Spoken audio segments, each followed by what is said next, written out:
Jornada de Jabes, dia 26, Forças da Oposição. Leia 1 Pedro 5, 8 e 9.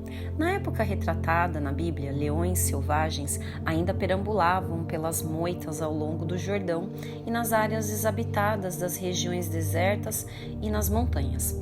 Por isso, a descrição de Satanás como leão faminto, espreitando sua presa, era uma figura viva para os cristãos primitivos. Alguns estudiosos pensam que essa referência em 1 Pedro pode ter contido um significado duplo para eles. Também descrevia como o imperador Nero escolhia os cristãos para enviá-los para a morte nas arenas cheias de feras ferozes. Você tem ouvido seu adversário espiritual rugindo nos limites da sua vida ultimamente? Talvez até mesmo escancarando as mandíbulas em sua cara? Nosso adversário é real e é um ser espiritual que instiga perseguição e sofrimento, e seu alvo é destruir nossa fé. Mas não precisamos viver com medo dele. É interessante que nossa defesa contra os ataques espirituais deve ser diferente da que tomamos contra a tentação. Conforme vimos, somos advertidos a fugir das tentações, segundo Timóteo 2:22, mas nos dizem: resisti ao diabo e ele fugirá de vós, Tiago 4:7. Aqueles que atraem a atenção de Satanás, são os que levam a sério fazer alguma coisa para Deus. Você pode reconhecer sua opressão por meio de alguns sinais indicadores. Tudo o que você faz relacionado com a obra de Deus fica mais difícil do que deveria ser, sem motivo explicável. Você se sentirá num turbilhão emocional, se sentirá oprimido, indigno, confuso, perturbado e cheio de dúvidas. Desejará desistir, se sentirá a pessoa errada para a tarefa. Talvez até se veja dizendo: preferiria morrer. Amigo, esses são os procedimentos comuns da operação de Satanás. Todos os cristãos que desejam servir a Deus de maneira significativa vão enfrentar esse tipo de oposição, sobretudo quando nos comprometemos a realizar mais para Deus, e tudo isso com um alvo em mente. Cada avanço espiritual que encontramos na Bíblia recebeu oposição do inimigo. Um dos melhores estudos de caso encontra-se no livro de Neemias. Neemias assumiu o desafio de ajudar os que retornaram do exílio a reconstruir os muros de Jerusalém. Sem um muro, Jerusalém ficaria indefesa contra saqueadores e o povo de Deus tinha de viver envergonhado.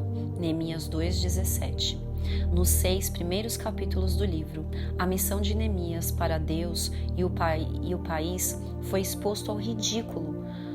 2:19. A resistência, capítulo 3, versículo 5, ao desânimo dentro do próprio povo. 4:10. A ameaças de violência. 4:11. A falsas acusações, capítulo 6, versículos 5 a 9, e a corrupção, capítulo 6, versículo 17 a 19, como oposição. Mas Neemias resistiu. Ele contra-atacou com oração constante e uma confiança inabalável no chamado e favor de Deus. Ele liderou pelo exemplo, encorajamento, exortando, solucionando problemas a todo momento. Quando a oposição ameaçava atacar, Neemias mandou que todos os seus homens carregassem armas. Metade deles construía em um turno, enquanto a outra montava a guarda.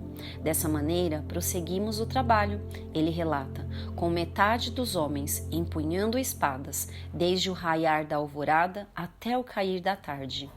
Neemias 4:21. Depois de meses desse tipo de diligência, Neemias e seus edificadores tiveram sucesso. O muro foi concluído. Neemias recuperou Jerusalém das ruínas e deu glória a Deus. Para continuar ganhando território para Deus hoje, comece com um conselho de Pedro: seja sóbrio e vigilante.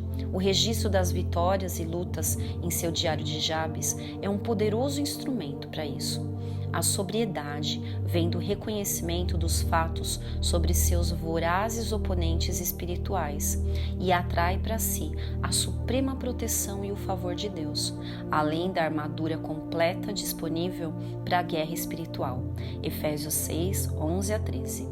A vigilância vai mantê-lo alerta para o rugido do oponente e livre das mandíbulas dele. Meu diário de Jabes. Em toda a minha vida, quando resisti mais à oposição de Satanás. Olhando para trás, posso discernir os possíveis motivos? Senhor, me dá discernimento, luta em minhas batalhas e juntos venceremos a guerra. A velha serpente vai tentá-lo e engodá-lo, mas será despachada pela oração. Se você fizer algum trabalho útil nesse meio tempo, bloqueará seus principais ataques.